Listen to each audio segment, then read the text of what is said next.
교육자실에서 달력을 보고 있는데 교회 이름의 뜻이 굉장히 깊더라고요. 예수님 안에, 신 안에 있다. 너무 좋은 거예요. 그래서 뒤에 있는 교육자님께 교회의 뜻이 너무 좋다고 그랬더니만 여기가 신안동이라서 그래요. 네, 신안동의 신안교회 너무 좋은 것 같습니다. 저희 프레이 포 유 사역을 압축적으로 보여주는 영상이 있습니다. 먼저 한번 보고 말씀 전하도록 하겠습니다.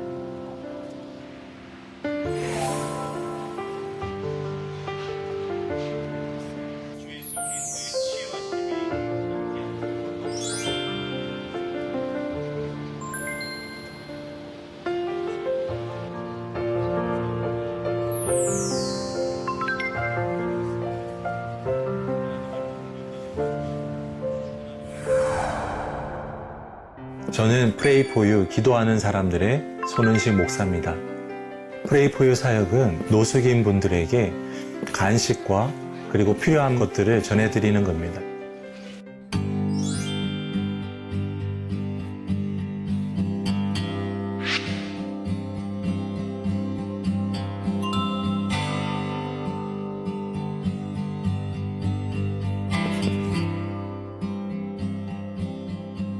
을지로 입구역에서 이제 지하철을 타려고 내려갔습니다. 그런데 노숙자분 한 5분 정도가 누워 계시더라고요. 그날 제 마음과 동일한 마음이 그들 가운데 있었는지 모르겠지만 기도하는 목사인데요, 기도해 드릴까요? 라고 했을 때 그분 중에 한 분이 갑자기 무릎을 꿇고 고개를 숙이시더라고요. 그때 기도할 때 은식아, 내가 여기 있다. 지금 내가 이들과 함께 있다.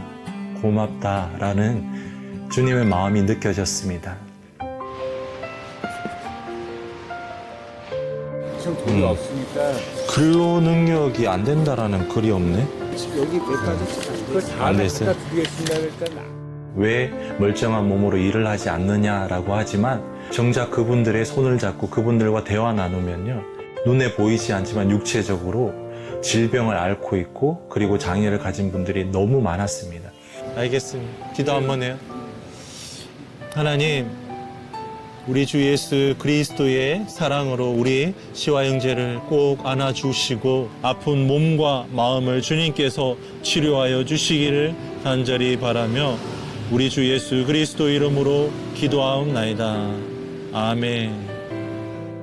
50년을 살았는데 집안에 죽을다 보니까 어떻게 잘못돼가지고 노숙을 한 10년 이상을 하게 됐어요. 제가 스무 사람이 너무 제가 안타깝게 보였는지 와서 이렇게 지내시라고 지금도 그런 건의를 많이 합니다. 우리 걷기 좋아하는 시와 형제가 다시 예전처럼 걸음걸음 옮기면서 어려운 분들, 힘든 분들 안아주기를 바랍니다. 힘을 내십시오. 그래. 알겠습니다. 갈게요. 형님, 사랑하십시오.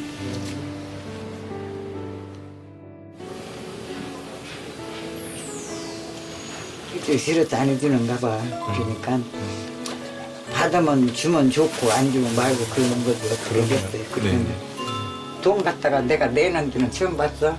안 사오나 또 그렇게 자꾸 사와요. 이번에도 가을에는 설악산도 한번 갔고요. 그리고 올해 초에는 이제 비행기도 한번 타보자 해서 제주도 다녀왔죠. 3분이. 항상 내 친아들처럼 참 내 머릿속에 항상 담아 있고 있어요.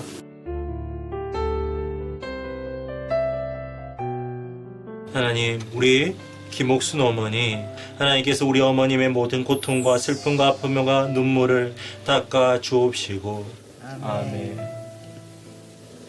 감사합니다.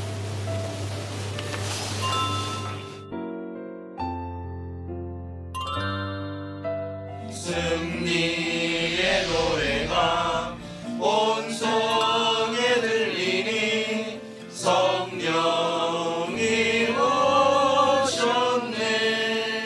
저도 본래는 한 노숙인이었습니다. 저도 노숙하면서 언제면 사람을 도우면서 살 수 있을까 생각 중에 거리를 걸어가는데 목사님 만났고, 노숙인들 보면 마음이 다 차거든요. 네, 사람을 함부로 받아들이지 않거든요.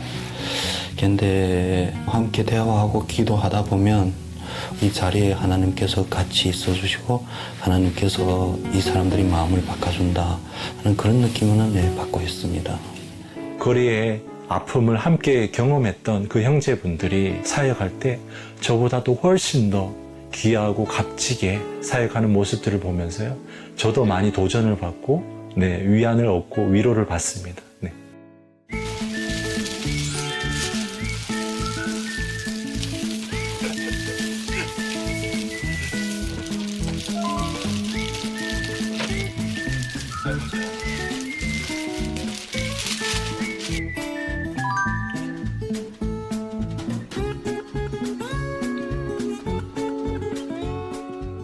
예수님께서 여기에 있는 지극히 작은 자 하나에게 한 것이 곧 내게 한 것이다 라고 했을 때, 저는 예수님께서 거리에 있는 힘들고 어렵고 버려지고 강도당한 분들, 바로 그분이 예수님이셨구나 라는 것을 거리 사역을 하면서 확실히 깨닫게 되었고요. 제가 힘들고 너무나 연약하고 사랑이 고갈되었을 때 도리어 제가 간식을 들고 거리에서 사역을 하면요, 제게 하나님께서 필요한 사랑을 부어주시더라고요. 그래서 매일 사역하러 가면서 예수님을 만나러 간다 라면서 기쁨으로 사역하게 되었습니다.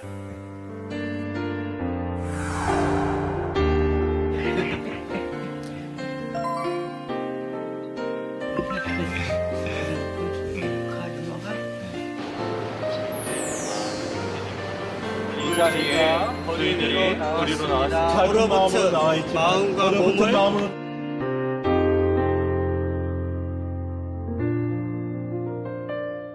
제가 이렇게 큰 강당에서 두 번째 말씀을 전합니다.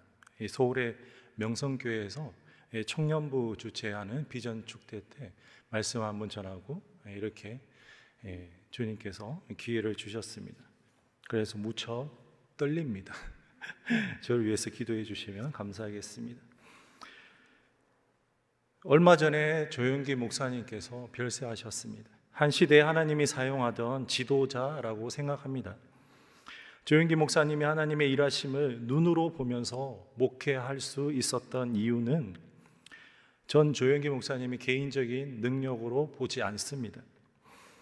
개인적인 능력이라고 한다면 능력 있는 사람과 없는 사람이 구분이 되고 분리되게 되죠. 하나님이 사람을 선택할 때 그 사람에게만 능력을 주고 그 사람만 사용했다라는 결론이 나는 거잖아요. 그것이 바로 성경에서 말하는 차별이거든요. 오늘 야고보서 2장 1절에도 사람을 차별하지 말라라는 말이 나옵니다. 그 차별이라는 단어의 어원이 뭐냐? 바로 구분하고 분리하고 평가하고 한다는 의미를 가지고 있습니다.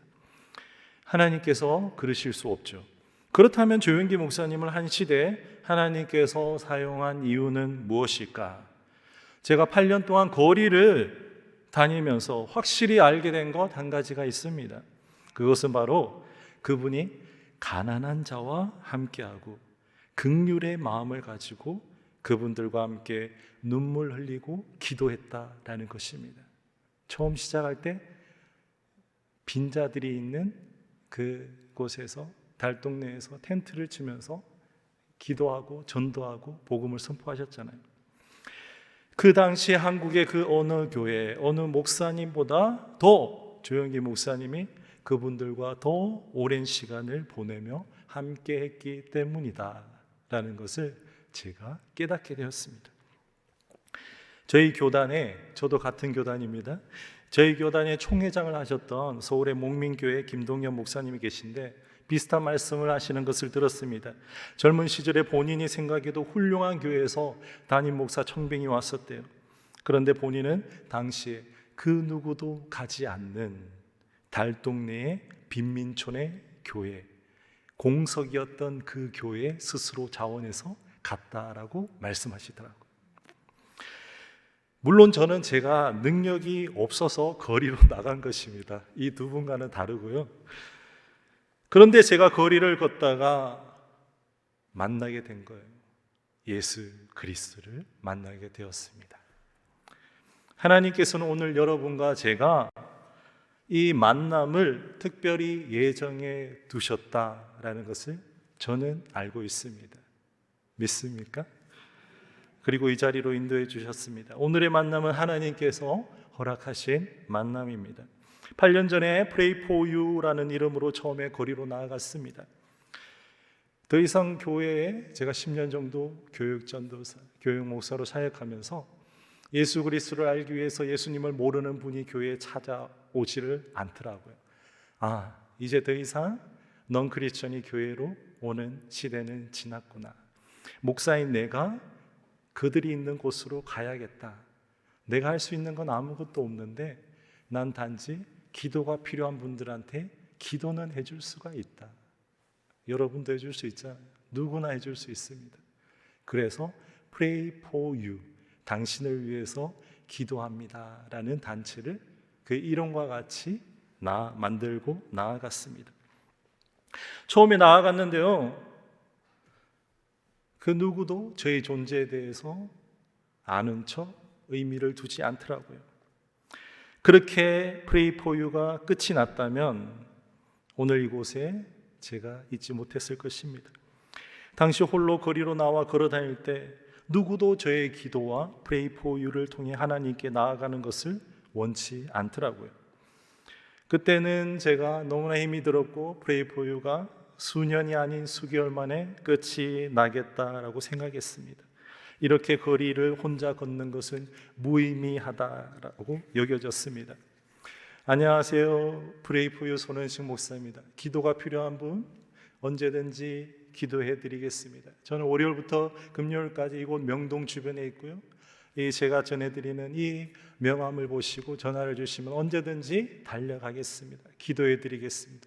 이렇게 종로의 그 수많은 사람들한테 전하고 다녔는데 그 누구도 의미를 두지 않더라고요. 수개월 지나니까요, 그 실패감에 무력함에 고개를 떨구고 집으로 돌아갔습니다. 당시 저는 한 집의 가장이었고 두 아이의 아빠였습니다. 아무런 열매도 없는 사역, 그렇다고 돈을 벌어다 주는 것도 아닌 매주 월화수목 그렇게 한낮을 거리에만 있다가 돌아갔습니다. 제 인생의 또 하나의 실패의 다이어리를 써내려가는 것 같았습니다. 목사로서 첫 발을 내디딘 그 순간 제 목회 인생은 끝이 나겠구나 싶었습니다. 성공을 하지 못한 인생, 한 번도 목사로서 빛을 보지 못한 삶, 대체 하나님은 나란 인생을 왜 만드셨는지 도무지 알 수 없었던 그때 저는 깊은 어둠의 터널을 지나가고 있었습니다. 그러던 어느 날 집으로 돌아가는데 지하철역에서 한 분의 아버님을 만나게 되었습니다. 그런데 그분은 쓰러져 계셨습니다. 마치 죽어 있는 듯 했습니다. 그분을 보는데요, 제 모습을 보는 것 같았습니다. 제가 죽은 사람 같았거든요. 누구도 저의 존재에 대해서 의미를 가지지 않는 그때가 2014년 1월 1일로 그 어느 해보다 더 추웠습니다. 영하 10도가 기본이었고요. 바람이 얼마나 쌩쌩 불든지 체감 기온은 훨씬 더 낮았습니다. 저는 거리 사역으로 인해서요, 손과 발이 꽁꽁 언 상태였지만 집으로 가는 걸음이 도저히 떼어지지가 않는 거예요. 거리에 쓰러져 계신 바로 그분이 바로 제 모습 같았거든요. 현재의 제 모습, 미래의 제 모습, 나도 언젠가 저 자리에 있을 수 있겠지. 그렇게 저도 모르게 주변의 가게로 가게 되었고 델리 만주 4-5봉지를 사서요, 그분의 발 앞으로 갔습니다. 이것 좀 드세요. Pray for You 목사입니다. 혹시 기도해 드려도 될까요? 그때 그분은요, 제 목소리를 듣고 어디에서 힘이 생겼는지 갑자기 꼼짝 않던 몸을 일으키더니만 그 자리에 무릎을 꿇고 고개를 숙이는 거예요. 그래서 제가 그분과 함께 기도를 드렸습니다. 그 추운 바람이 불던 그 장소에 오로지 저와 그분만이 있는 듯 했습니다. 프레이포유 초반에는요, 제가 목사였지만 어떻게 기도해야 될지도 몰랐습니다. 이 노숙인 분과 내가 무엇을 기도해야 될까? 노숙인을 만나러 거리에 나온 게 아니거든요.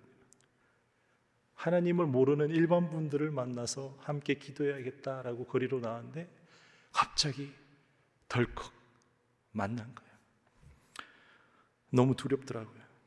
그분이 어떻게 거리로 나오게 되었는지도 모르고, 하나님은 그분에게 무슨 말씀을 하기 원하는지도 몰랐고, 내가 그분께 기도드리는 게 맞기는 한 건지 아무것도 몰랐습니다. 그저 간식을 드리고 그분의 손인지 어깨인지도 모르게 그분의 몸에 손을 대고 기도했습니다. 하나님, 이분을 불쌍히 여겨주세요. 함께 해주세요. 하나님. 그렇게 기도했던 것 같아요. 그때 제 안에 갑자기 울리는 소리가 들렸습니다. 저는 모태신앙으로 장로님, 권사님의 아들로요, 제 평생의 교회가 집이었거든요. 놀이터였거든요. 그래서 하나님에 대해서 누구보다도 많이 만났고 잘 안다는 생각이 들었는데, 누구도 한 번도 경험해 보지 못한, 지금도 그때 그 생생한 음성이 기억이 납니다. 은씨가 고맙다. 내가 이들과 함께 있다. 찾아와 줘서 고맙다. 하나님과의 만남이 그렇게 시작되었습니다. 그리고 지금까지 하나님 만난 그 기쁨, 매일 하나님 만난다는 그 감격을 가지고 사역하고 있습니다. 그날 그 하나님과의 만남이 없었다면 전 지금 이 자리에 없었습니다. 오늘의 프레이포유도 없었고, 아마 다시 교회로 돌아가서 직업인으로서의 목사 역할을 하고 있을지 모르겠습니다. 여러분도 이 자리에서 함께 하나님의 음성을 듣고 거리에 계신 예수 그리스도를 만나기를 바랍니다. 우리는 이 땅에 태어나 살아가면서 명목상의 그리스도인, 이름표만 붙인 크리스찬이 되어서는 안 되지 않습니까? 지금도 2000년 전과 동일하게요, 예수 그리스도께서는 가난한 자들 곁에, 죽어가는 이들 곁에, 소외된 이들 곁에, 병든 자와 귀신 들린 자 곁에, 차별받는 이 곁에 계시고, 우리는 그곳에 계신 예수님을 만나야 됩니다. 거리로 나오기 전에 우리에게 필요로 하는 것은 바로 긍휼의 마음입니다. 1984년 정도 되었을 것 같습니다. 청도 국민학교 1학년 시절이었는데, 저는 전교생이 운동장에 나와서 놀는 때 매우 신기한 광경을 합니다. 당시 학교마다 한 두세 명씩 발달장애, 지적장애 친구들이 있었거든요. 함께 수업을 받았습니다. 그때 한 친구가 운동장에서 쓰러지게 된 거예요. 주변 아이들이 갑자기 구경거리라도 생긴데 둥글게 서가지고요, 막 몰려와서 얘기하면서 웅성웅성거리는 거예요. 멀리서 보니까 갑자기 한 명의 고학년 친구가 그 둥근 그 사이로 들어가서 그 쓰러져 있는 어린이를 업고 양호실로 달려가는 거예요. 그런데 가만히 자세히 보니까 뒷모습이 낯이 있는데 바로 저희 형이었던 거예요. 그때 제게 쓰나미처럼 몰려왔던 감정, 그것은 바로 감동이었습니다. 쓰러진 친구를 일으켜 세울 때 우리에게 감동이 있구나. 차별받는 이들, 쓰러진 이들에게 나아가 손을 내미는 사람을 우리가 멀리서 볼 때 감동을 받는구나. 그 감동은 바로 하나님께서 모든 인간에게 주시는 감동이구나. 어쩌면 그때부터 제 가슴 속에 거리 사역에 대한 씨앗이 심겨졌는지 모르겠습니다. 세상 어디에서도 맛볼 수 없었던 그 감동, 그것은 주님께서 주시는 감동이고, 주님께서 그 현장에 계셨기 때문에 그 현장을 본 모든 이들이 동일하게 느꼈던 감동이었음을 제가 프레이포유 사역하면서 알게 되었습니다. 사랑의 나눔이 있는 곳에 하나님께서 계십니다. 우리에게는 긍휼의 마음이 필요합니다. 오늘 야고보서 2장 13절에 나오는 긍휼이라는 단어는 헬라어로 엘레오스인데 누가복음 10장에 너무나 잘 아는 비유 있죠. 선한 사마리아인의 비유. 선한 사마리아인이 강도 만난 자를 보고 처음에 들었던 감정이 뭐라고 기록되어 있는지 아세요? 불쌍한 생각이 들었다라고 합니다. 그것이 바로 긍휼의 마음입니다. 자비를 의미합니다. 그 긍휼의 마음으로 나오는 자연스러운 행동이 바로 야고보서 2장 8절에 나오는 내 이웃 사랑하기를 내 몸과 같이 하라라는 거예요. 의무감으로서 하는 것이 아니라, 말씀에서 시켰으니까 하는 게 아니라 긍휼의 마음에서 자연스럽게 뒤따라 나오는 행동이 바로 내 이웃을 내 몸과 같이 사랑하라라는 거예요. 과연 그 말씀이 성경을 관통하여 우리에게 하나님께서 주시는 최고의 말씀인지, 정말 그러한지 우리는 살펴봐야 합니다. 오늘 야고보서 2장에는요 2가지 그림이 나옵니다. 첫 번째 그림은 2장 2절에 보면 남루한 옷을 입은 가난한 이가 예배당에 들어가는 그림이 나옵니다. 두 번째 그림이 오늘 읽은 본문의 말씀인데요, 야고보서 2장 15절에 만일 형제나 자매가 헐벗고 일용할 양식이 없는데 라고 시작하면서 우리가 개인적으로 거리나 어디에서든지 만나는 개인적인 만남의 그림이 나옵니다. 바로 첫 번째 그림은요 공동체 예배의 자리의 그림이라면, 두 번째는 개인적인 삶의 모습 가운데 그릴 수 있는 행함에 대한 그림입니다. 첫 그림은 우리에게 너무나 익숙한 그림이잖아요. 여기가 예배당이니까요. 평생을 예배드리면서 산 우리에게는 너무나 익숙합니다.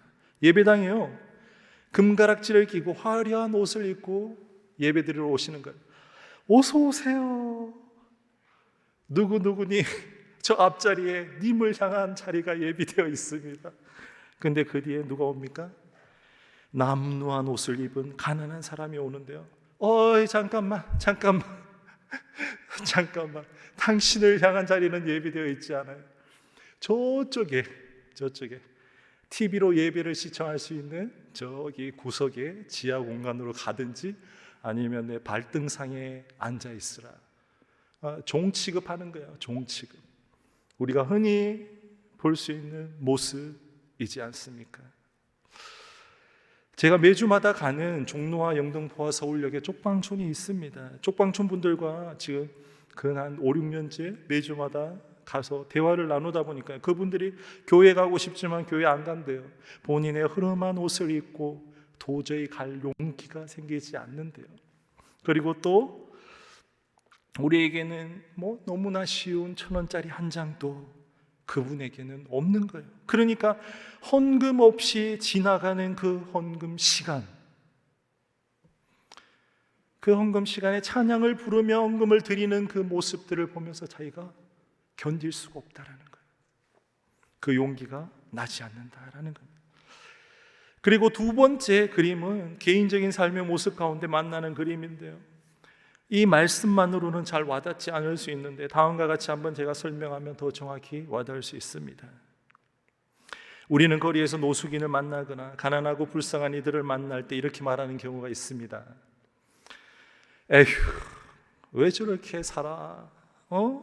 사지 멀쩡해서 일을 해서 돈을 벌 생각을 안 하고 말이지, 게을러 빠져가지고 대체 거리에서 뭘 하는 거야? 저만 생각했습니까? 남이 주는 거나 받아 먹기나 하고 말이지, 우리가 돈 벌어서 내는 세금으로 저런 사람들 먹여 살리는 거야. 에휴, 싫다, 싫어. 바로 그 그림이에요. 야고보서 2장 15절부터 읽습니다. 만일 형제나 자매가 헐벗고 일용할 양식이 없는데 너희 중에 누구든지 그에게 이르되 평안히 가라, 돕게 하라. 이 말이 뭐냐? 네 스스로 가서 알아서 잘 살아라, 배부르게 하라. 이 말이 무슨 말이냐? 네 스스로 벌어서 먹어 이놈아, 내가 왜 내 돈을 주냐, 이 말이에요. 이 말을 좀 고상하게 적었을 뿐이에요. 그 몸에 쓸 것을 주지 아니하면 무슨 유익이 있으리요? 이와 같이 행함이 없는 믿음은 그 자체가 죽은 것이라. 이거예요. 우리에게 이 마음이 있다라는 거죠. 2000년 전의 마음과 동일하지 않습니까? 2000년 전에 이 글을 기록한 야고보 시대의 사람들 마음과 2000년 후에 지금의 마음이 똑같다라는 거예요. 사람은 변하지를 않아요. 태초부터 변한 적이 없습니다.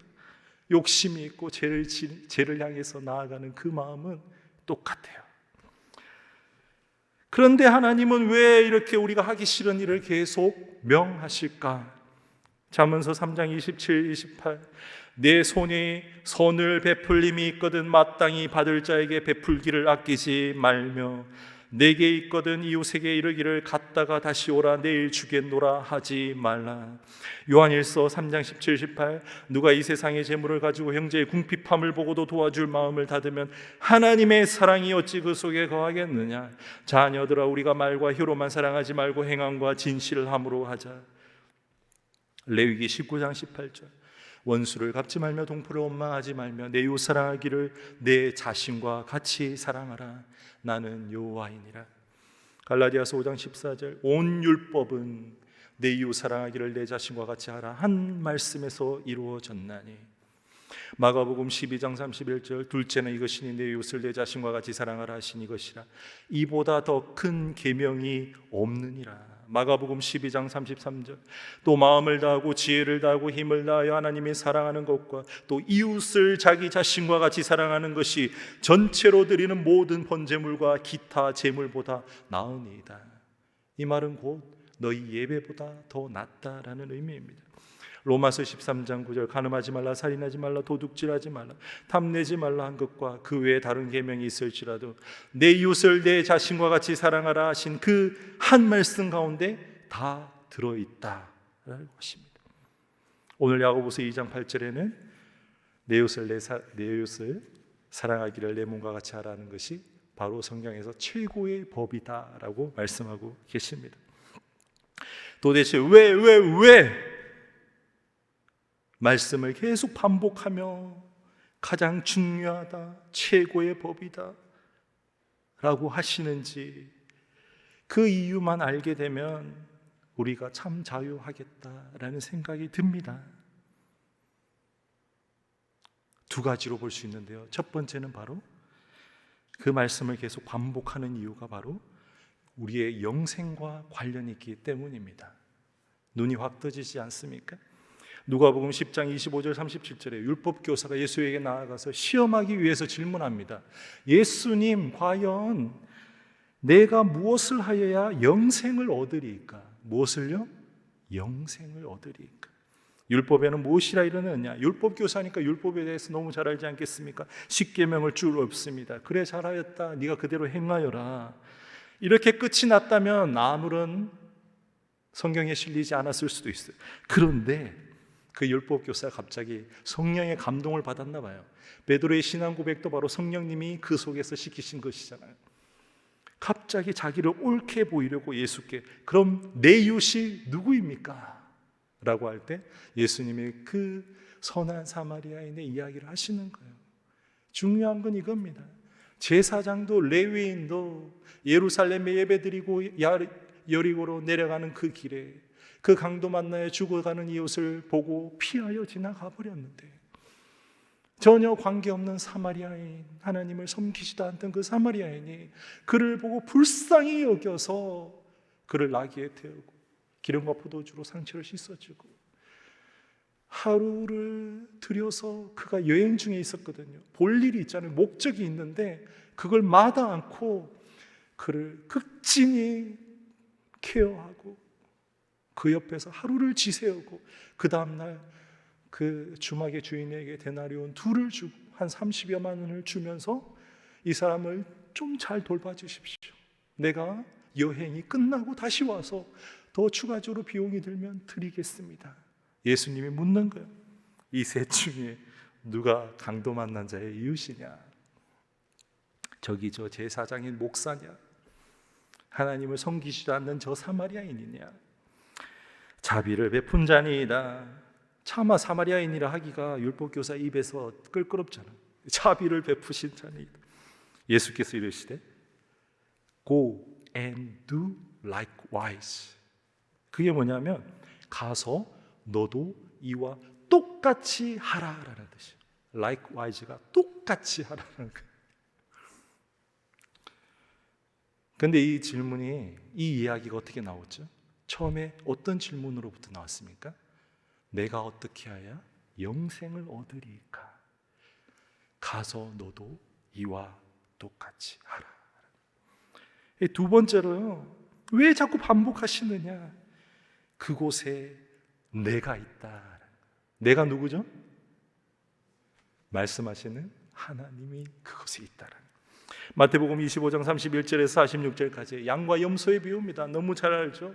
심판장에 나오는 양과 염소의 비유. 최후의 심판 때 양의 편에 선 사람, 염소의 편에 선 사람을 나눈다는데 양의 편에 선 사람들이 의아한 거예요. 예수님께서 왕이 말씀하시는데 너희들은 내가 줄일 때 먹을 것을 주었고 목마를 때 마시게 하였고 내가 옥에 갇혔을 때 와서 돌보았고 나그네 되었을 때 찾아왔다. 막 그러니까 아니 예수님, 제가 언제 예수님이 줄일 때 먹을 것을 드렸습니까? 목마를 때 목을 축여 드렸습니까? 저 찾아간 적 없어요. 의인이니까 솔직하잖아요. 근데 예수님 뭐래요? 여기 있는 형제 중에 지극히 작은 자 하나에게 한 것이 곧 내게 한 것이야. 이 말은 곧 내가 그 자리에 있었어. 네가 불쌍한 마음을 가지고 찾아갔던 그 거리에 쓰러져 있던 자 곁에 내가 있었고 그가 바로 나였어. 내가 너의 환대를 받았어. 내가 네가 주는 물을 마셨어. 내가 네가 주는 밥을 내가 먹었다. 그래서 너는 양의 자리에 오게 된 거야. 선명하지 않습니까? 이 그림에 더 이상 붙일 것이 없습니다. 둘째는 바로 그곳에 내가 있다라는 거예요. 말씀을 정리합니다. 더 이상 이 땅에 조영기 목사님 없습니다. 그리고 지금은 조영기 목사님이 살 때와 같이 가난한 이들이 우리 주변에 이웃하며 살아가던 시대도 아닙니다. 앞으로도 그렇습니다. 이제는 시대가 변하여서 우리는 사회에서 가난한 자, 없는 자와 함께 살지 않습니다. 살 수도 없습니다. 이미 분리하고 이미 정부에서 모두 구분 지어 버렸습니다. 서울에는 쪽방촌이라는 것을 만들었어요. 그들만 모여있게 했습니다. 그리고 우리는 그곳에 가지 않습니다. 제가 쪽방촌 사역을 하면서 교회에 많은 분들이 함께 합동사역을 하면서 쪽방촌을 경험하면요, 그분들이 하시는 말씀이 무엇이게? 우와, 목사님, 서울에 이런 곳이 있는지 제 몇십 년 평생에 처음 와봤어요. 처음에. 다들 한마디 한마디 동일합니다. 그리고 이제 서울에서는요, 그 쪽방촌도 모두 없애버리려고 합니다. 우리 세상에서 더 이상 보이지 않게 합니다. 이제 우리가 그들을 향해서 찾아가야 하는 시대가 되었습니다. 찾아가서 가난한 이들과 함께 시간을 보내고 그들에게 손을 내밀고 함께 기도하는 이들이 우리가 되어야 합니다.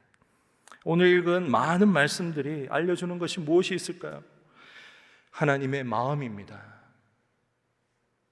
바로 긍휼과 행함, 즉 이웃사랑의 말씀을 통해서 성경에서 누누이 강조하는 하나님의 진리의 말씀, 우리를 향한 뜻, 인생의 최종 목적이라고 볼 수 있는 것, 그것이 무엇입니까? 바로 그곳에 내가 있다. 가난한 이들이 있는 곳에 하나님께서 계시다는 거예요. 2000년 전과 동일하게 그곳에 예수님께서요, 그곳에 계시고 그곳에서 우리가 찾아와 주길 바라는 거예요. 그곳에 와서 함께 시간을 보내길 원하시고 그들의 눈에 눈물을 우리가 닦아주기를 원하시는 거예요. 왜냐하면 우리는 형제니까요. 하나님이 만든 창조와 우리는 형제 자매니까요. 그곳에 예수님이 계십니다. 내가 그곳에 있기에 너희도 나를 만나러 오지 않겠니? 라는 주님의 음성에 응답하는 여러분이 되시기를 바랍니다. 기도하겠습니다.